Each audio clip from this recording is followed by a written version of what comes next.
полека, но сигурно. Супер. Интересна тема имаме, интересен гостин. Еве ни се вклучи Весна. Здраво, Весна. Добро вечер. Како си, Весна? Добра сум. Одлично, добре дојде. Супер. Добре дојде во лајвот. Добре најде. Ете така, Весна Атанасова ни е гостинка во вечерашниот лајв, која што е собственик на 4 центри, Весна, ако грешам поправиме, едукативни центри, успешен предприемач, магистер и ќе се представи веќе како и да е. Во секој случај интересна е темата, затоа што многу често на патот кој што е нашата мисија и за кој имаме визија, многу често знаеме да бидеме замолкнати од стравот кој што го чувствуваме и немаме храброст да направиме исчекор од зоната на удобноста, која што навидуме удобна, а во суштина не ни е баш пријатна.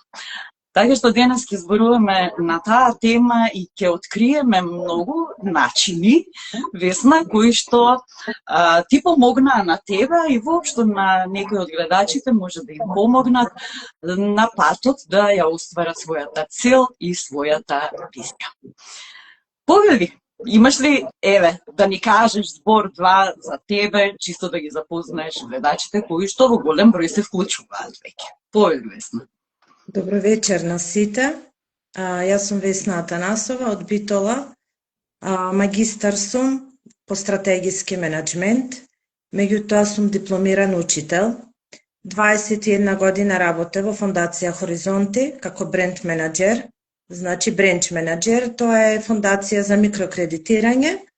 И пред 2 години дадов отказ кога требаше да се усогласам самата со себе, бидејќи напуштив работа, која многу ја сакав, многу ми значеше и до ден денес, многу сум поврзана со колегите, за да продолжам нешто што го започнав неофицијално пред 27 години. На моje 20 години започнав да ги подучувам децата од мојата улица, а веќе пред полни 12 години стартував со свое приватно училиште, франшизниот центар Хелен Дорон за Битола.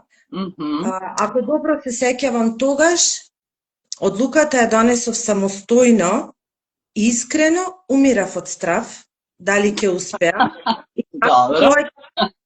Моите родители, затоа што обично татко ми знае да речи само нешто измислуваш, а мајка ми се плаче во секој следен мој чекор.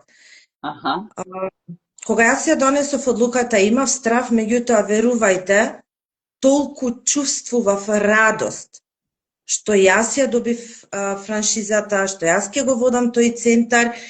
Дури во главата ја имав целосната слика како треба да изгледа еден час, а не знаев како треба да изгледа еден час, бидејќи имаше само неколку центри. И кога соопштив, кога кажав, откако потпишав се, соопштив и мојот татко рече, ајде сега да видиме што ќе ни кажеш. Јас скоро тогаш бев разведена, тогаш бев унапредена, тогаш магистрирав, тогаш зедов возачка и веќе не знаеа што да очекуваат од мене. И јас со многу голема радост, татко ми вика, се надевам, нема да одиш Австралија. Викам, тато, не одам Австралија, јас купив франшиза за деца од 1 година, 2 години, кои ќе учат англиски јазик како мајчин јазик. И дома тишина. Само татко ми погледна и вика, поверодостојно ќе беше да одиш Австралија, отколку да ги децата да учат англиски на 2 години. И тогаш е еден мој момент да кажам на многу голема одлука, на голем страв, на голема неизвестност, меѓутоа одлуката ми беше јас да ги работам паралелно двете работи. Во тој момент не можев да се откажам од мојата тековна работа, затоа што навистина многу ја сакав и ја сакам се уште и многу ме исполнуваше и верував дека можам двете работи да ги носам во исто време. Кога станува збор, мала приказ на вистината во еден дел од мојот живот, а кога станува збор за страв или гледање на визија, само потребно е да размислиме што ни се случува на било кое поле од животот кога имаме страв. Или плачиме, или врескаме, или сме во паника и сме во тотален хаос. Значи, стравот е манифестиран и е проследен со некаков страф и некаква паника, некакво плачење и гласно. Значи, стравот не е ништо друго, освен една емоција која започнува со првата мисла во главата. И доаѓа втората. Да, и најчесто не одвраќа. И оноа што си го превземала, нели, во тој момент, секоја чест за тој исчекор од зоната на удобноста и превземање на нешто што се вели одговорност, а во одговорноста, кога ќе превземаме одговорноста, ја имаме и моќта, било што да направиме. Оноа што може би било олеснително во таа околност и тој чекор кој си го превземала, е тоа што е франшизен систем и сепак имаш некој систем позади, некој кој стои позади тебе и на кого можеш да се ослониш на некој начин, иако одговорноста е целосна твоја за огромен дел на кој што ти си одговорна. Тука би споделила дел јас од мојата приказна, каде што јас преземав одговорност со 3 деца, да, тогаш беа деца, се уште не беа возрастни ќерки, сега се веќе возрастни ќерки, кај што сопругот не работеше, јас работев во државно училиште и преземав одговорност да излезам од тој систем и да работам потполно сама, без никаква поддршка и позадина. И тоа беше интересно, што овој страв што го велиш, дека ти се јавува како чувство на несигурност, како нешто што те колеба и дека е само мисла која што може да ја провееме, да ни провееме из глава и да ја пуштиме, или на нас е да се фатиме за неа. Оној момент кога ќе оставиме да исчезне таа, или како еден облак, тогаш веќе преземаме и нешто друго.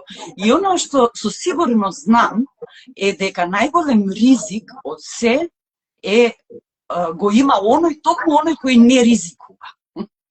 Тој го носи најголемиот ризик и најголемиот можеби не успех. Значи, не се дозволува на себе да изврши избор и да направи чекор и исчекор за да види колку може и колку е способен, затоа што најчесто ние сме многу поспособни од зоната кај што сега сме. Можеби ограничени. И токму тоа, веројатно, беше твојот тесен простор, што не ти дозволуваше да останеш токму само со една франшиза и само со хоризонти, туку те наведе на нешто сосема друго. И тој страв, кога ќе го претвориме во нешто конструктивно, кое што може би е наша понатамошна насока и наш патоказ кој не води до едни повисоки инстанции во нашиот живот, до каде можеме и колку сме способни, што допринесе тоа за твојот понатамошен и сегашен пат? Да, јас не застанав само на франшизата. Да кажем дека тогаш мислев дека ќе имам 200 деца.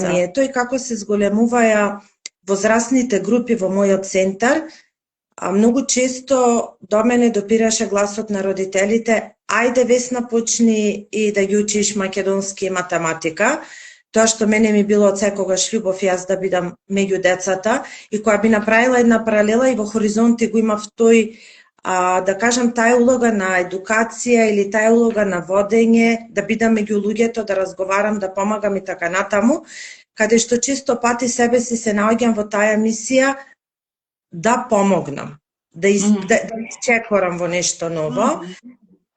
И така дојдов до одлука да отворам образовен центар Атанасова, каде децата ќе започнат наместо со родителите да пишуваат домашно со нас, а родителите ние да бидеме еден тип на ментори, а родителите само да го исконтролираат тоа кога ќе си одат дома. Сето тоа дојде и до моја идеја, затоа што мојата ќерка често пати кога почна на училиште, сега е возрастна девојка, и таја се случуваше да ме чека од работа да се вратам 5, некогаш ќе останев и покасно, затоа што додека не завршев, не сакав да заминам од работа и не сакав да носам работа дома, се случуваше да пишуваме домашно во 6 или во 7 попладне. И тоа исто така ми даде некако храброст да видам, да започнам да ги едуцирам децата во мали групи, меѓутоа да не се базирам, како што нас ни кажуваше нашата прекрасна професорка во горната гимназија Даниела Петровска, немој да ми бидите ресавска школа. Значи, не да е само препишување и пишување домашно, туку создадов еден модел на работа низ годините, каде децата на многу лесен и едноставен начин да можат да ги научат лекциите или уроците и потоа тоа знаење да го применат. И тука наидов на најголемиот отпор од родителите, најголемите разочарувања и многу ноќи непроспани, кои требаше не да ги убедувам, не да ги уверувам, туку едноставно ги замолив да ми дадат прилика да го сработам тоа што го имам во главата и што го имам во срцето, и ако нема резултати, враќам пари. Тоа беше кажано на шега, само за да родителите ми дозволат и да видат дека резултатот не е за еден ден или не е за до контролната или до тестот. Бизнисот кој го водам, ако можам да го наречам бизнис, бидејќи го чувствувам како моја животна мисија, е малку поинаков од услугите кои што постојат и кои што треба да бидат платени. Значи, одиме на фризер, фризурата ни е направена, плаќаме за услугата. Во образовниот бизнис, да го наречам, родителите плаќат и резултатите све да сме здрави и живи по 2, 3, 4, 5 години. Значи, во моментот може да се добие оценката, може да се научи собирањето, може да се научи одземањето. Јас секогаш им велам на родителите, можам да ви ги подготвам децата за петка, ако ми дајте можност за 3 месеци, ама после тоа да си превземите одговорност ако нема знаење. Бидејќи има формулче по кое детето можеш да го програмираш како да ја реши задачата. Меѓутоа, тука најдов на уште еден голем отпор, бидејќи треба да се плати, а резултатот не доаѓа одма. Така. Може да дојде дете во 4-то оделение кој нема совладало таблица множење, може да дојде кој чита, меѓутоа не разбира, може да е 5-то оделение, не го има научено процесот на учење, така што тука имаше многу ноќи на неспиење, на плачење, се случувало да станам од сон и да запишам, ми текнало утре да пробам со тоа и тоа дете да спроведам, или така и така да пристапам до тој родител за да може да ме свати што сакам јас да постигнам. Така што храброста, татко ми често знај да ми каже, храброста, лудоста, стравот се тука едно со друго, меѓутоа се зависи од како делуваме. Значи, кога станува збор за страв, умот прв се буни и кажува: седи си кај што си, многу ти е убаво, нема потреба ти многу тука да експериментираш со бизниси, предприемништво и нешто што не ти е познато, кога веќе е 20 години, ајде тогаш бев 12 години во процес на микрокредитирање, одлично знаев работата, јас си магистрирав на една проблематика во хоризонти. Втор се јавува егото. Егото бара безбедност. Кажи ми точно кажи ми ти што сакаш да направиш. Исто и умот бара точни, прецизни чекори на патот кај што треба да се стигне. Меѓутоа, срцето, кога ќе се стишат и егото и разумот, и кога би се тргнало од прашањето дали ова е вистинското што јас треба да го направам и доколку ги имам сите ресурси, имам пари, имам сигурност, имам поддршка и така натаму, дали би го направил овој чекор? И ако одговорот е да, тоа е тоа што треба да го земиме. Меѓутоа, според мене и она што сум го учела на обуќави, сега тоа што го учиме со тебе и тоа што сум го читала во многу книги, затоа што мојот пат, можам да кажам, на себе спознавање и работа на себе започна, ајде да кажам, пред 18 години, макар што цел живот знам нешто ме интересираше зошто ова мора да е вака, оти да не е така. Така. Интуицијата. Така е. Интуицијата мене ми е водилка и преге седев и размислував во која книга точно го имам прочитано делот и ми текна 5 минути. Пред сега седов тука книгата Тајната врата на успехот од Флоренс Шин, учителка од 19 век, која ги напиша книгите, а потоа од неја учеше и Луиза Хеј, каде вели кога се молиме, телефонираме на Бог. А кога Бог ни телефонира, тука ни е интуицијата. И можам да кажам дека досега ниту еден пат интуицијата, кога сум ја послушала, а се случило да не ја послушам и сум сгрешила. Значи, според мене, интуицијата е таја што секогаш го има 99% патот кој ни го покажува. Тоа е обично првиот глас кој што е најтивок и најчесто ние не го слушаме затоа што го замолкнува умот и егото. И кога најчесто се запрашуваме а што ако, чекај а вака ако направиме, чекај да ако превземеме ваков чекор, а што ако не биде и така натаму, тогаш веќе одиме во умот и одиме во она што се вели его, како што го кажа, и тоа се тие работи кои што всушност се глас на умот и на недовербата. Собствената недоверба, значи неверување во самите нас дека ние нема да успееме.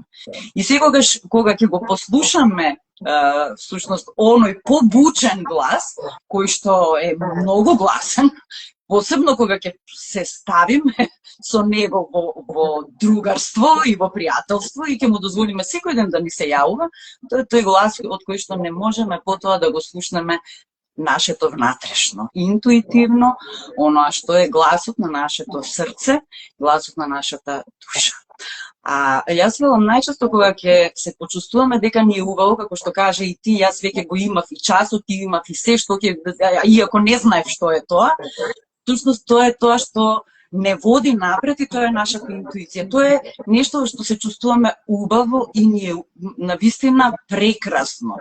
Кога ќе ги отвориме очите, кога ќе се вратиме во реалноста, веќе му даваме на пиедестал го ставаме нашиот ум и сите луѓе од страна кои што ќе каже.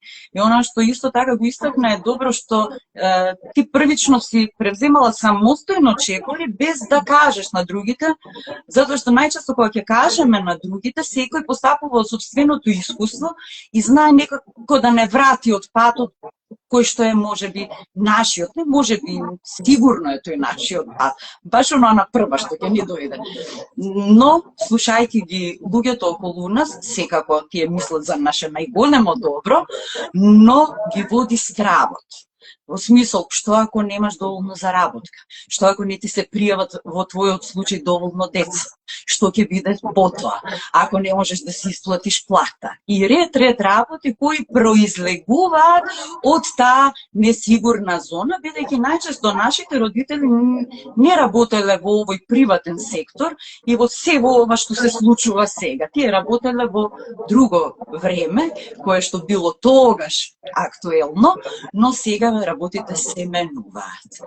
Така што многу е важно да се слушаме себе и да го следиме гласот. Како што кажавме, најголем ризик е баш да не ризикуваме. Имаме едно прашање од Ана, благодарам Ана на прашањето, кое вели: добро вечер, прашањето е до двете. Дали, благодариме на дами, дали некогаш сте останале во зоната на сигурното, а подоцна сте сватиле дека сте се предале себе си? Ајде, Весна, повели. Па јас сум останала во зоната на сигурното, меѓутоа не сум се предала себе си. Се обидувам, јас сум многу темпераментна и брза, некогаш и на уста, некогаш и на дела. Меѓутоа, секогаш кога сум останала во зоната на сигурното, тоа било затоа што себе си сум си давала шанса и можност да дадам уште нешто од себе и да видам дали нешто можам да променам. Ми требаа долги години да сватам дека не ги менувам луѓето, туку се менувам себе, дека ситуациите се креираат според нашите одлуки, нашето дејствување. Научив, искрено, сега ете вака размислувам, не сметам дека некогаш сум се предала, а сум имала добри 4-5 одлуки, многу големи, кога сум останала долго во зоната на сигурноста, во таа комфортна зона, меѓутоа не сум седела и не сум плачела и не сум кукала и не сум се жалела сама на себе, ноќе да, никој да не ме гледа, никому да не сметам. Меѓутоа, секогаш сум размислувала што можам јас друго да направам. Се додека сум во зоната на сигурноста. Не знам колку книги сум прочитала, не знам колку обуки сум посетила, не знам колку стратегии сум променила, бидејќи мојот професор од Академијата БАС, професорот Цветко Смилевски, кој бескрајно го почитувам, тој ми беше професор и на факултет, тој ни кажуваше дека само дожд и снег врни од небо.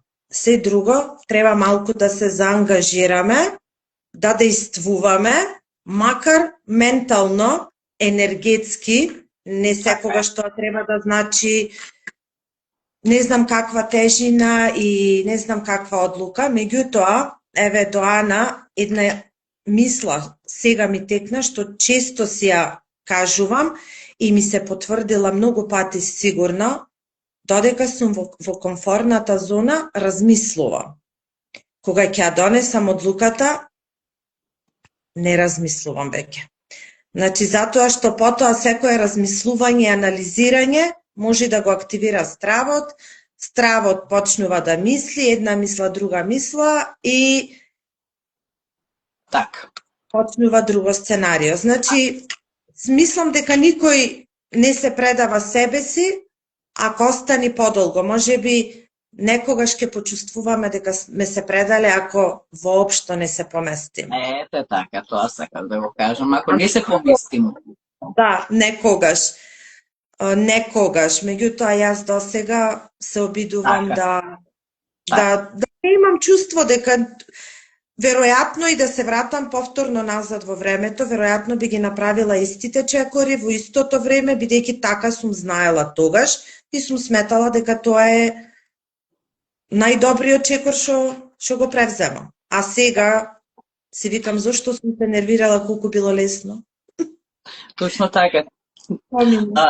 Ти благодарам. Да, значи може да се чувствуваме како да сме се предале или да сме се изневериле себе доколку не превземеме ништо.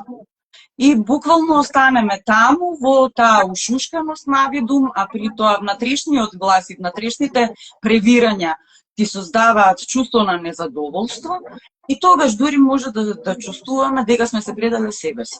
Во моментите кога ти превземаш нешто, па дури и да си, како што велиш, во удобната зона, каде што веќе создаваш планови што понатаму и како нешто да превземам за да направам исчекор од сето тоа и да се реализирам себе, тогаш веќе никој првенствено не се предаваме самите себе, туку напротив се залагаме за самите себе и да го оствариме нашиот сон.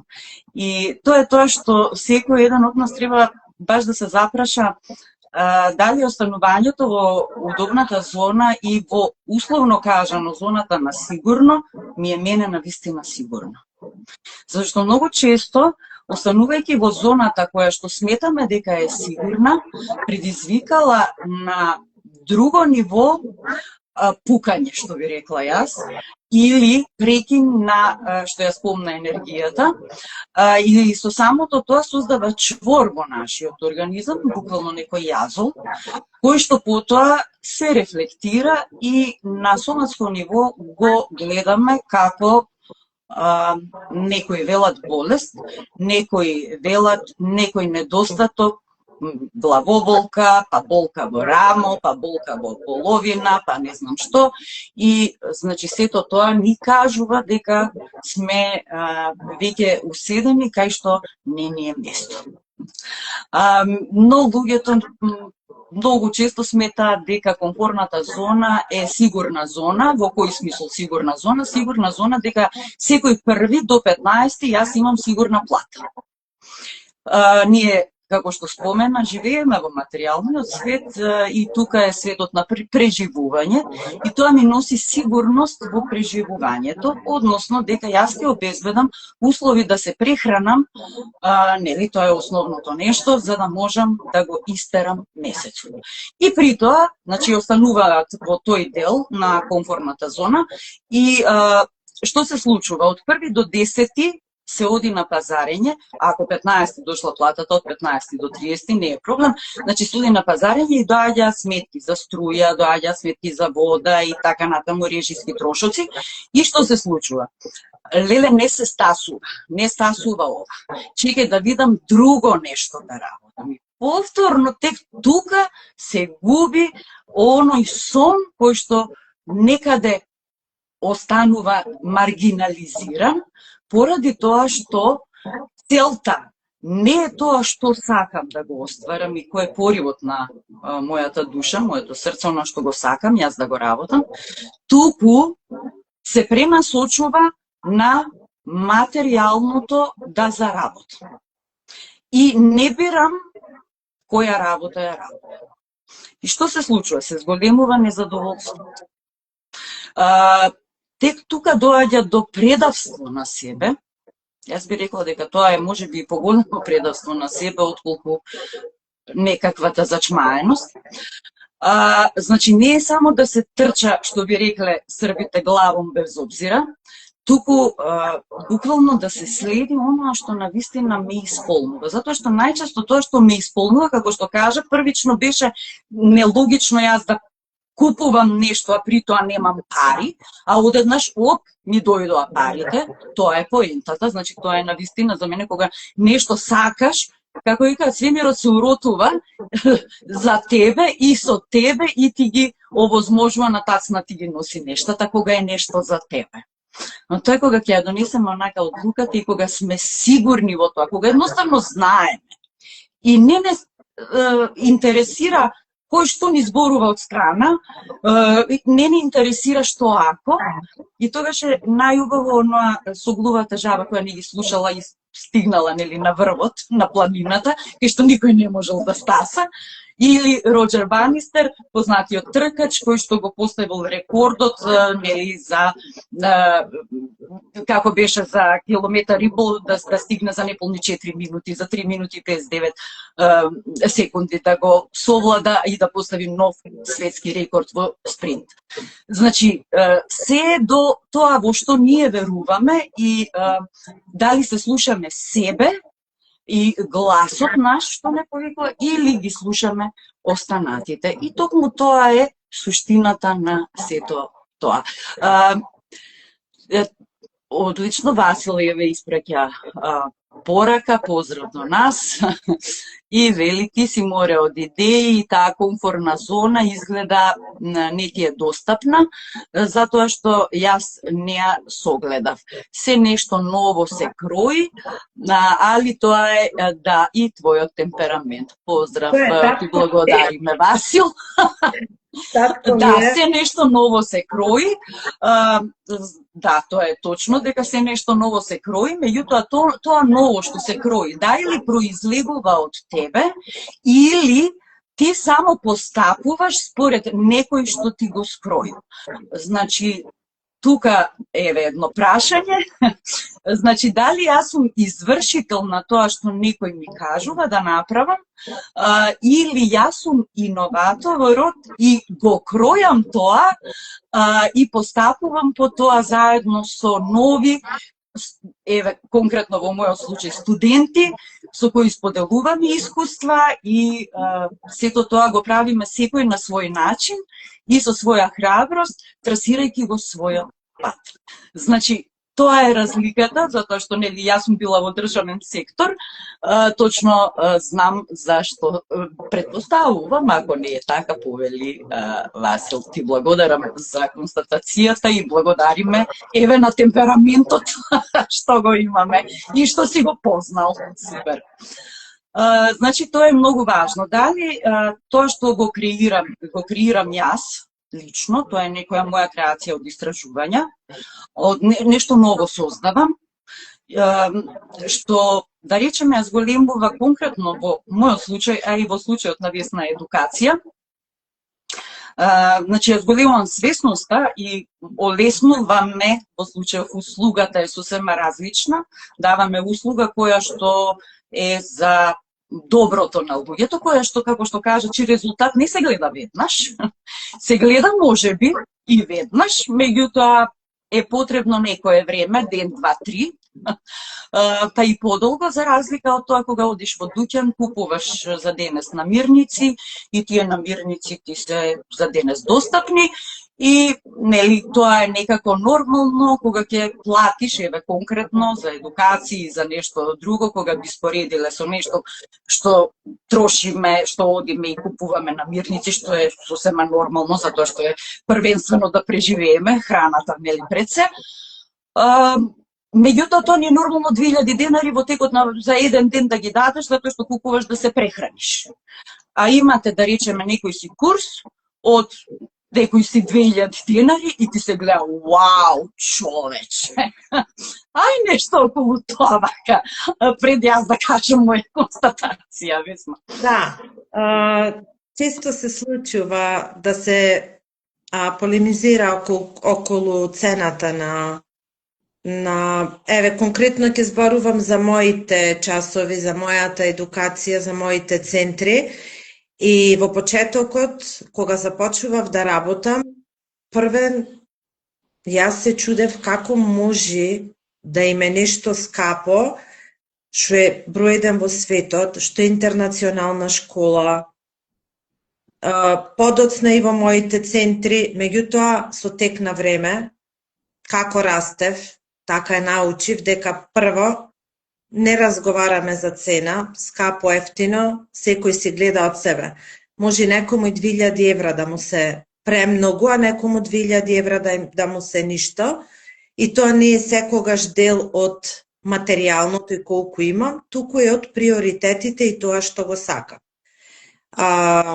Имам, немам, е многу различно и е, да кажам, водилка во тоа што јас сакам да вложам во овој момент, во овој дел од мојот живот или еве да кажам конкретно кај моите деца. Јас сосема ги разбирам родителите кои велат дека немат потреба за дополнителна настава или кои ми кажуваат дека децата ќе научат од YouTube англиски или од цртаните. Ги разбирам затоа што тоа е нивниот став, нивното верување и така постапуваат според тоа. Меѓутоа, јас сум поаѓала од што јас во моментот сакам. И не дека нема за мене невозможно, значи гледам да си ги правам работите возможни кои мене ми значат. Што не мора да значи дека на друг тоа истото би му било, да кажам, вредност. Сметам, Ирена, дека доаѓа време каде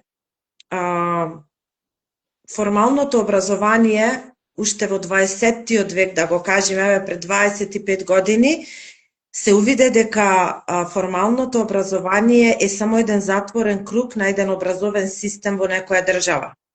Дали е тоа Јапонија, Македонија, Кина, не знам, Америка, меѓутоа, за да може да се порасни, да се стекнат одредени знаења, одиме понатаму. А тука за тоа е неформалното образование, кое некогаш и текако може да развие одредени вештини, способности. Конкретно јас себе ќе кажам дека на факултет, на испитот по ораторство, јас научив да зборам вака малку полека, бидејќи јас сум брзозборка. Значи, можам многу брзо да зборам и таа вештина ја учев на курсеви за комуникација, вербална комуникација и така натаму.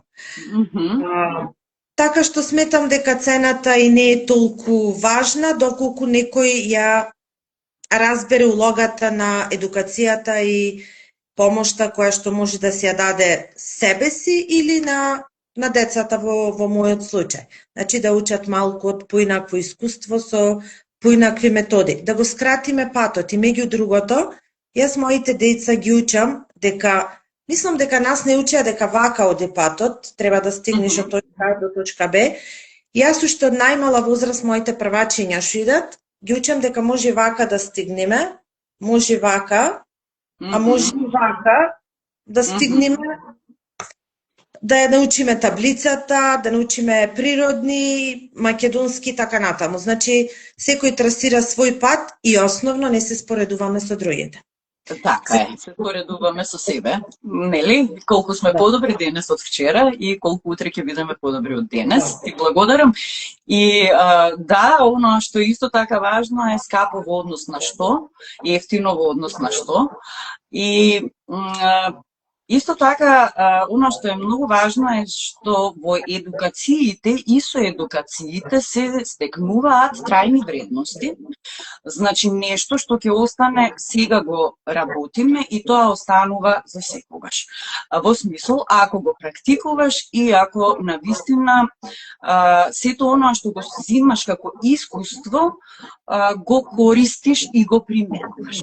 Затоа што како што ја кажувам приказната, нели, на едукациите, за приказната за дрвените инструменти, она што е основно кај нив, ако тие не се употребуваат, црвите ќе ги изедат. Исто и со знаењата кои се стекнуваат. Ако на едукациите кои доаѓате не ги употребувате, применувате знаењата кои ги стекнувате таму, значи не дозволите црвите да ги изедат.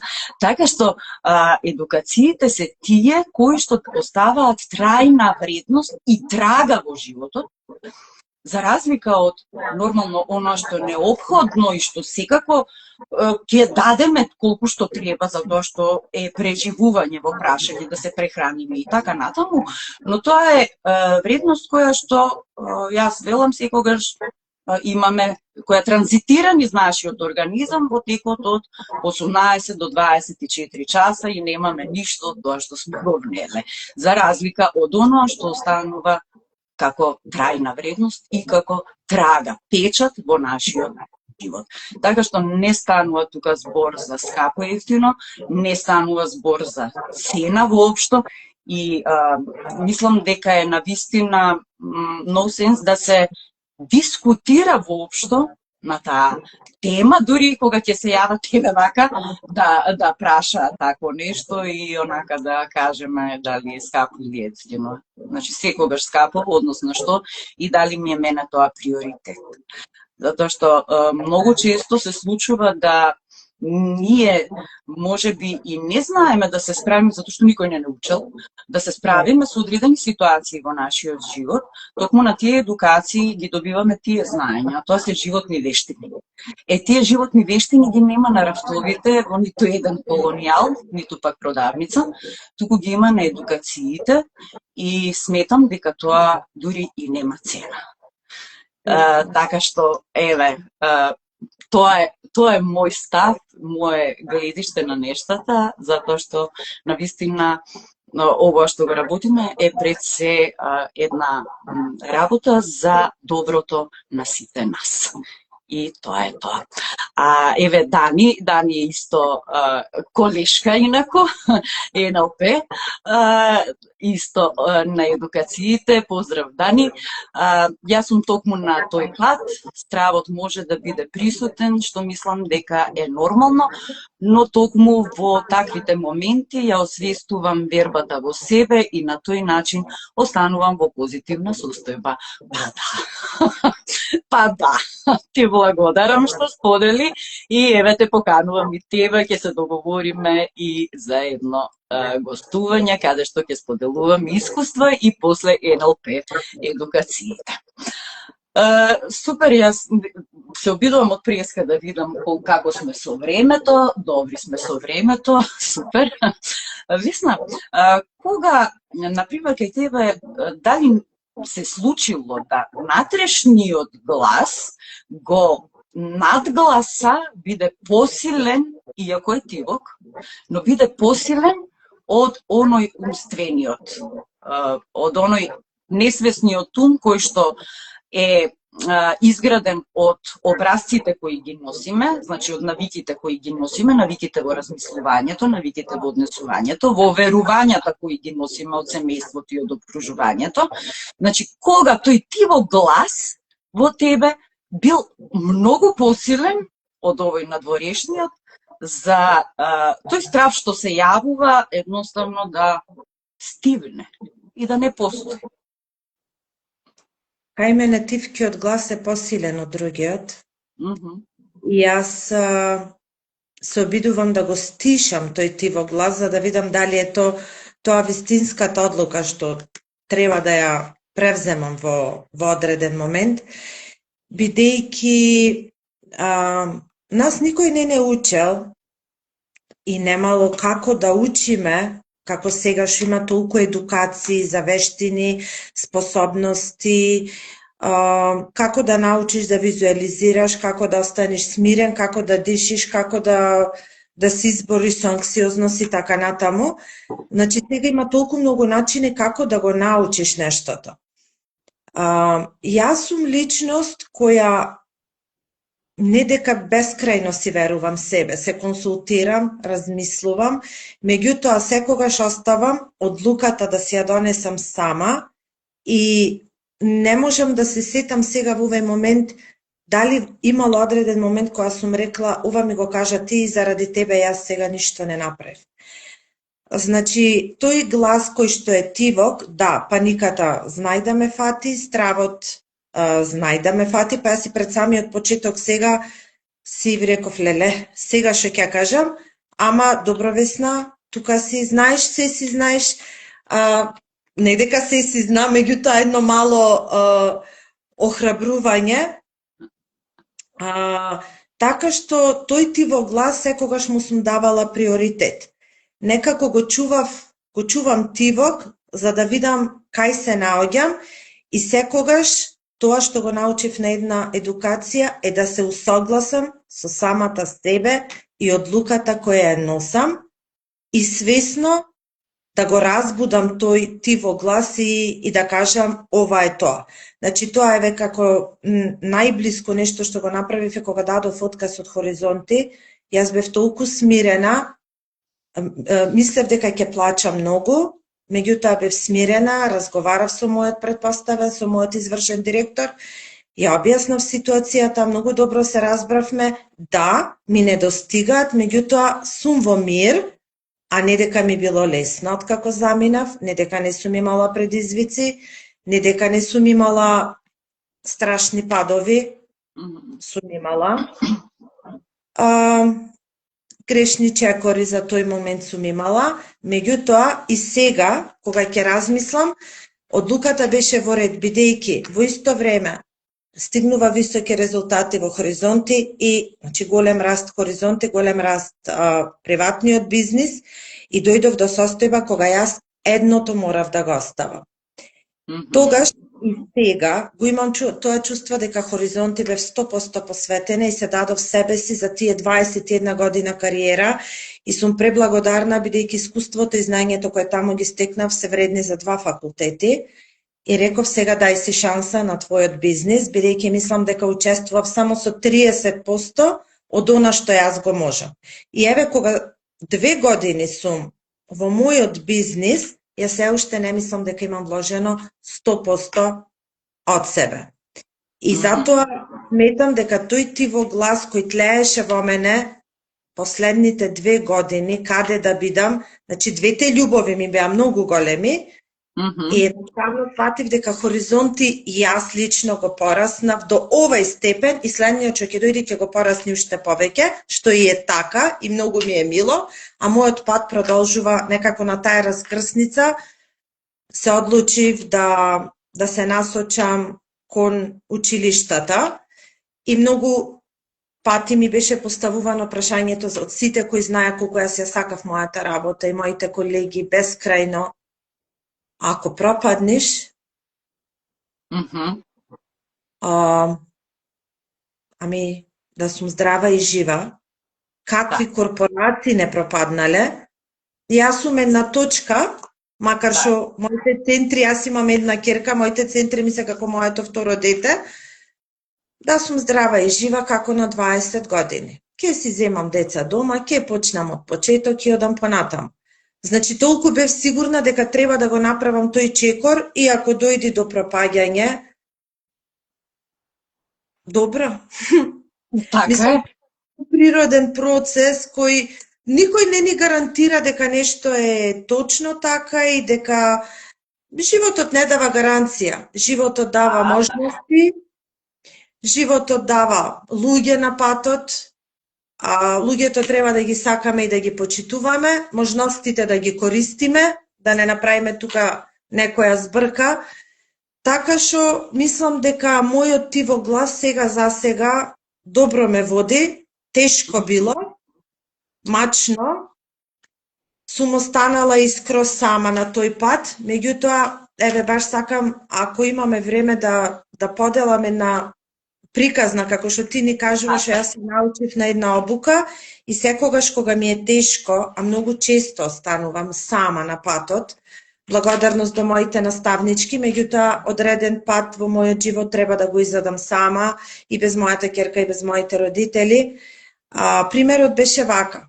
Имате еден мост и доаѓа еден старец кој знаете е мудар и ви кажува дека треба да го поминете овај мостот и на другата страна од мостот ве очекува тоа што вие сакате да го живеете. Не размислувате на страв, не размислувате на ништо, само треба да го поминете мостот и таму се што сакате имате. Кариера, пари, здравје, партнер, љубов, деца, шо и да е во тој момент. Меѓутоа има еден услов. Мостот го врвите сам. На мостот нема да сретните никој, а се што може да ви се случи. Дали би тргнале? И кога ја работевме ова вежба, јас си замислив во главата, па што може да ми се случи на мостот, да паднам, не можам, има ограда, јас така си го замислив, се плашам такви ситуации. Може да ме фати ветер, дожд, добро, не ќе ме дувни или ќе ме фатат 50 степени, добро, тогаш ќе гледам да поминам, ќе тргнам на мостот. Значи, имаше одговори во групата кои кажаа дека нема да тргнат затоа што се плашат да одат сами. Имаше одговори и јас се зачудив дури како му текнува така.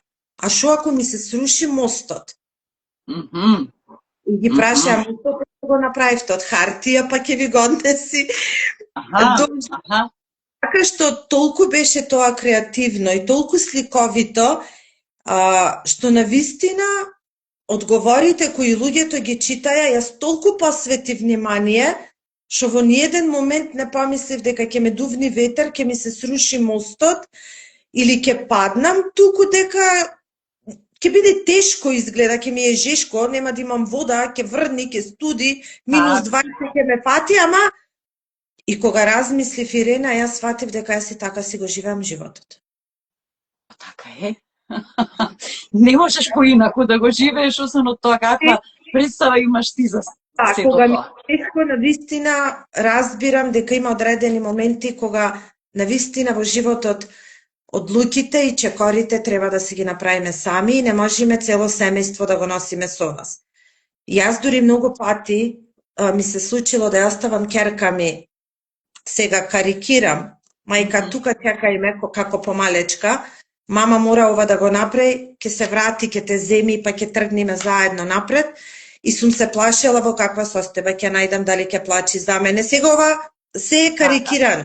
Меѓутоа сум морала тоа да го направам, не очо морам, туку затоа што сакам и тоа во тој момент беше мојот избор и не сум се покајала, затоа што таму каде што ја оставив, па ја оставав со, еве да кажеме, јас и татко ми главно ја израснавме, сум го оставала татко ми, а јас сум морала да го поминам тој пат сама. И многу често луѓето кои често ќе ме викнат на кафе, ако ми речат титно ми требаш да се видиме на кафе, си викам сега шо? На шо треба да поможам, да кажам и секогаш му кажувам разбери дека шо и да донесиш која одлука ја врвиш сама. И да останеш на работа ти си сама во тоа поле, и да останеш во брак ти си сам, и да останеш во бизнес ти си сама, и не можеш 10 луѓе да носиш со себе. Некогаш и сами себе си тежиме. Така што мислам дека патот кој што ние треба да го изодиме е наш и залудно ќе се споредуваме со луѓето затоа што никој не знае како јас сум го поминала мојот пат и кои мисли сум ги имала во главата. Че јас немам мисла до сега дека ќе ме дувни и ќе ми се скрши мостот, а луѓето велеа дека ќе му падне мостот. Да, тоа е многу интересна вежба и тоа го зборува многу за тоа што имаат луѓето во главата.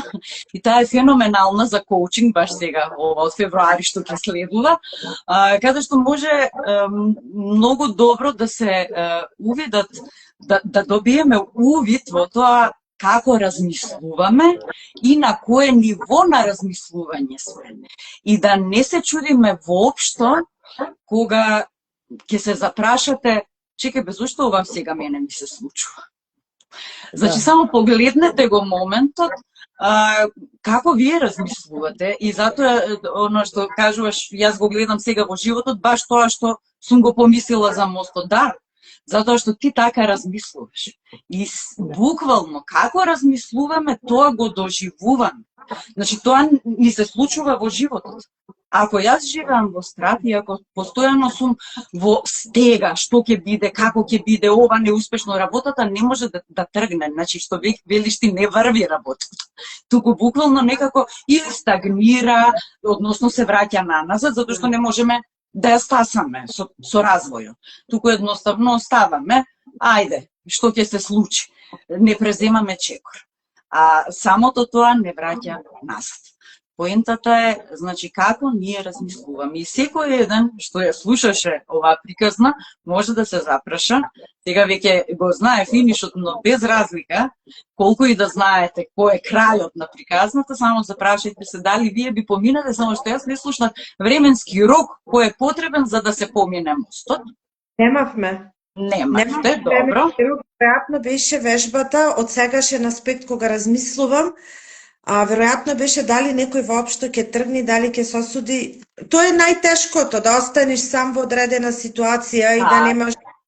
Веројатно тоа беше како една вежба, дали ќе се осудиш да тргнеш сам по твојот пат и покрај тоа што ти е ветено нештото. Значи имаше луѓе кои не ни тргнаја и покрај тоа што на другата страна не беше, па не знам, ако ни даде временски рок, може ќе се откаже повеќето, не знам. Меѓутоа мислам дека од сегашен аспект беше дали воопшто ќе се осудиш да стигнеш до нешто што ти е ветено, кога треба сам да го изодиш патот.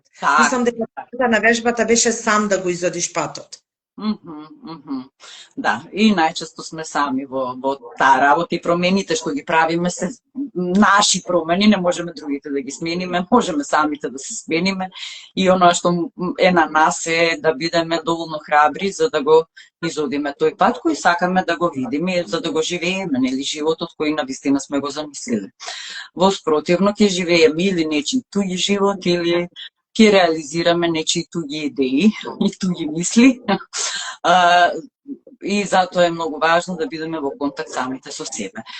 Сега јас очекувам некои прашања, бидејќи до сега немаше, да, имаме една констатација дека многу е искрено речено, но дека знаењето, едукацијата, ако не ја користиме и не ја применуваме, е бадиела, да, затоа што е тоа и потрошено и време, вложени средства, вложена енергија и сето тоа да помине, дека ете, поминав јас низ тој процес, а при тоа не го користиш, мислам дека навистина си носиме штета.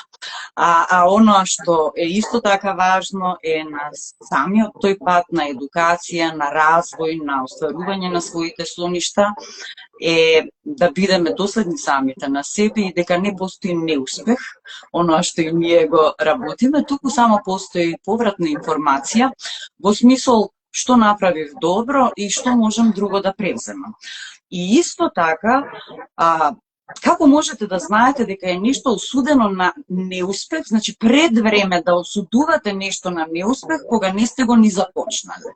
Значи, тоа е нашата желбата на човекот да креира приказни, да креира интерпретации кои што се поведени од искуства туги, а не ваши, и гледајќи ги тугите искуства, собирајќи статистички податоци од фирми, луѓе, не знам, информации. А што е статистика? Статистика е збир на неточни податоци, како да ви кажам. Значи, гледајќи го сето тоа што се случува, носите и креирате нешто дека е ризично и дека е страшно пред да започнете нешто. Пред да започнам јас нешто се осудувам на крах. Човече, колку не треба да се сакаш себе си, за да можеш да си посакаш такво нешто уште пред да почнеш. Размислете малку за ова. Да, сега ме инспирира на едно видео од Нил Доналд Волш. Јас многу одамна ја читав првата негова книга Разговори со Бог и многу ме интересира автобиографии на луѓе кои биле на дното, па се издигнали повторно, да кажам, имале некој предизвик, која требале повторно да се издигнат. Нил Доналд Волш бил сосем нормален човек, додека не доживел несреќа, пак завршил како бездомник и 3 години живел бездомниците и тогаш е напишал неговата прва книга. И сега ми текна на едно негово интервју во однос на ова што го кажа, негова случка вистинска која се случила околу во однос на давањето и неохрабрувањето, колку често сметаме дека нешто ќе имаме неуспех затоа што нешто немаме. Тој сите првите пари кои што ги заработил до ден денешен се дели со луѓето кои што се бездомници, бидејќи 3 години живеел со нив и знае како е да живее. Јас навистина се восхитувам од тие негови книги и сум ги прочитала неколку пати, баш ги препорачувам. Во публиката имало бездомник, многу сиромашен човек, кој станал и кажал: постојано зборувате дека нешто треба да дадам за да добијам. Јас немам што да дадам, јас имам само 30 центи или 70, не се сеќавам како беше, што можам да дадам за нештото да го добијам.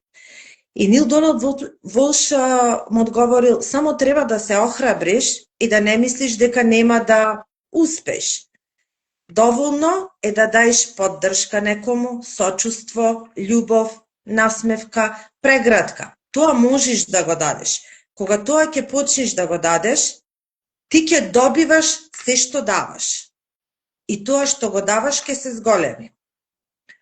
Пола од луѓето во публиката не разбрале, меѓутоа се случува да по една година Нил Доналд Волш повторно држал некое предавање, некој мотивацијски говор и баш се обраќа еден во публиката и кажува: многу ми се допаѓа вашиот џемпер од кашмир, сакам да го носам.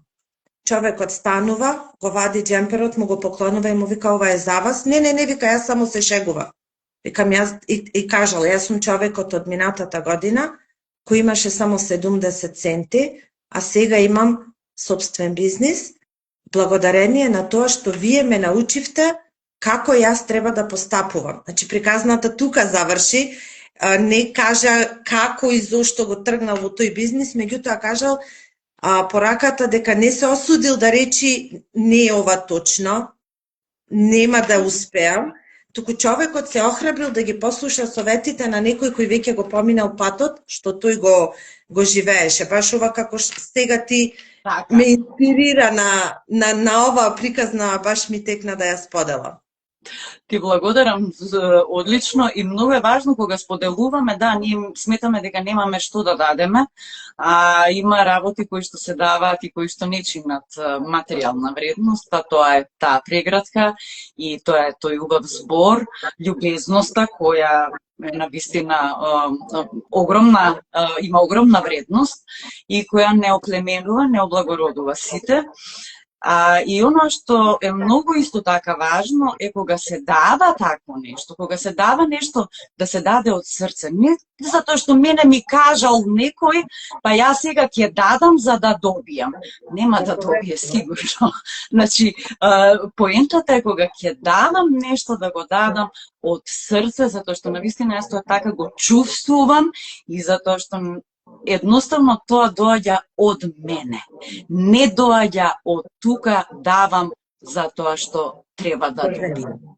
Значи, ете, тоа е нешто што навистина секој еден треба да го знае без да очекува. При тоа туку да го дели од срце. И само тоа, нели, што го делиме, тоа и се множи и тоа е формулата за да бидеме среќни, да бидеме успешни, онолку колку што ние очекуваме и да го доживуваме животот, да го живееме со полни гради. И прегратки до двете, благодариме. Благодариме, ако имате прашања, повелете, поставете. Ако не, тука би завршиле, затоа што веќе верували или не час и повеќе од час сме заедно. Драго ми е, навистина се радувам доколку се во ова ви користеше. Може и да напишете. Весна, ти благодарам што беше гостинка во овој лайв, што споделивме искуства, не само на нашите едукации, надвор од едукациите, нели, што можеме да го споделиме тоа со пошироката јавност, како би можеле да слушнат и да се охрабрат, да исчекорат од зоната на удобноста, затоа што некогаш зоната на удобноста знае и да биде многу неудобна, па и да не, што би рекле народски, жулја од некоја страна, а ние при тоа да си седиме таму и да не се поместуваме. Благодарност до двете, благодариме и ние на вашето присуство. Повели, дали имаш нешто да им порачаш? Да порачам единствено да си веруваат себе, да се охрабруваат, да размислуваат со срце пред се, да си ја слушат својата интуиција, никој сам ништо не може да направи, од негде треба да се почне. Од срце препорачувам едукации, од срце препорачувам книги, од срце препорачувам видеа и така натаму, се оно што може да ни служи со цел да се охрабриме и да освестиме дека стравот е само емоција која многу силно вика, меѓутоа знае точно да ни каже што не треба. И секогаш, без исклучок, ние нели не учиш секогаш и никогаш не треба да ги користиме, меѓутоа кај мене тоа е кога ќе се јави мислата за нешто, а веќе имам одредена работа и се јавува втора опција, не ја негирам. Че будно ја следам, ја размислувам затоа што не е тука туку така. Има причина зашто се појавила, па ја размислувам, ја чувствувам и така тргнувам. Ти благодарам многу што ме покани на ова интервју, да кажам, на овој разговор. Благодарам на сите што не следеа и мило ми е ако имаме што повеќе едукации, како овие што ти нас не ги пружаш, што мене навистина исклучително ми се тешки во мојата организација со време, меѓутоа сте многу исплатливи и вредноста им е незаменлива. Ти благодарам, многу благодарам и што се вклучи, што сподели навистина прекрасни искуства со нас, со гледачите кои што се тука вклучени. Уживавме сите заедно во се ова, еве, многу интересна тема, прекрасни сме и така натаму, сите со позитивни коментари. и оно што навистина можете да си го дозволите барем од утре следете се кога користите зборови, дали велите дека е нешто тешко. Ако се слушнете дека кажувате дека е тешко, кажете па и не е така лесно, ама не е и невозможно. И срцето, да, срцето е тоа каде што се наоѓа нашата душа, каде што се наоѓа оно што навистина го сакаме, го носиме во нас, и не попусто се јавува некогаш и срцебиење, некогаш и гушење, кога сакаме да го пригушиме, тоа ни алармира и не се чудете кога некогаш ќе ви се случи и кога ќе си кажете ме гушат градите, прашајте се зошто, што е тоа што се спречувате себе. И од стравот кој се јавува можеме да направиме наш сојузник. Така што не секоја емоција или толку добра, затоа што секоја емоција е неутрална, верували или не. Ние го даваме значењето според нашето доживување и интензитетот според која доживуваме и затоа можеме од стравот да направиме наш феноменален сојузник и некои луѓе пак делуваат и се најпродуктивни кога го чувствуваат стравот, па дури некогаш и таа трема и нели кога ќе се јави, да го возбуда во нешто што не движи напред и како што кажа, дури да го слушнеме, да ни каже, да му кажеме, окей, другарче, тука си, ти благодарам што се јави, што сакаш да ми кажеш, присутен си, убаво е што го споделуваш тоа со мене, за да знам како понатаму. Така што, на тој начин ќе создадеме еден поинаков однос со стравот и ќе дојдеме до некое рамниште каде од непријател ќе направиме сојузник и заедно ќе делуваме. Ти благодарам, Весна, уште еднаш, благодарам на сите кои останавте со нас во овие часови. Се гледаме за 2 недели, ќе направиме пауза малку наредната недела и до тогаш сакајте се себе, сакајте ги луѓето што ве сакаат вас, чувајте се себе и чувајте ги луѓето што ве чуваат вас. Имајте убава вечер. Добра ноќ од мене. Чао, чао.